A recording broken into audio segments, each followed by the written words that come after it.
Our beloved Boss Mike Cervera.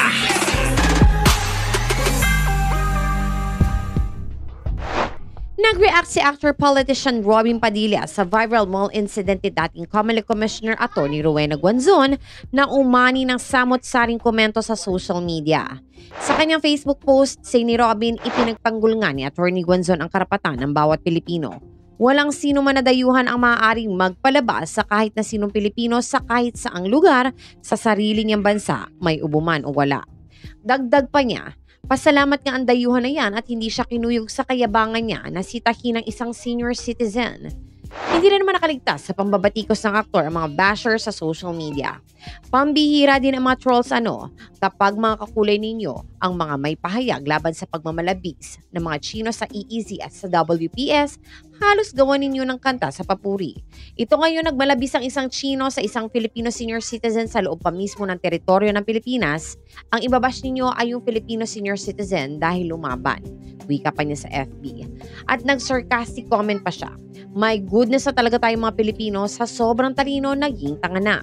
Magugunita nag-viral ang video ni Atty. Guanzon na tila galit na galit at may sinisigawan na mag-asawa sa Rockwell Power Plant Mall.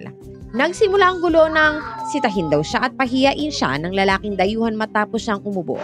Dahil sa nangyari, ang dating Comelec Commissioner ay nagsampa na reklamo para sa unjust vexation at grave oral defamation.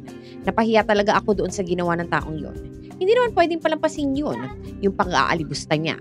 Dinedefend ko ang ibang tao pag ginaganon sila, sarili ko pa kaya, kiit ni Atty. Guanzon.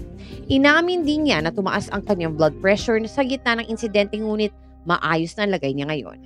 Samantala, hinihintay pa ang magiging aksyon ng pulisya sa kanyang reklamong inihain. Kahit nasa public place ka, Rockwell Mall ka, yung mga tao doon, they're very courteous, They say hello to each other, familiar faces. Obviously, hindi siya taga doon. Later we found out na hindi talaga sila taga doon. Kasi nung nasa police station na sila, syempre may mga ID na sila.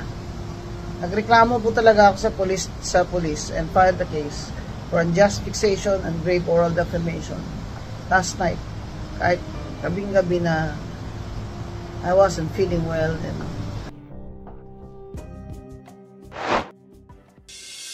Ni Boss Mike Cervera, ito po si Anino TV na nagsasabing mahalin natin ang ating kapwa, ipagdasal po natin lagi ang ating bansa.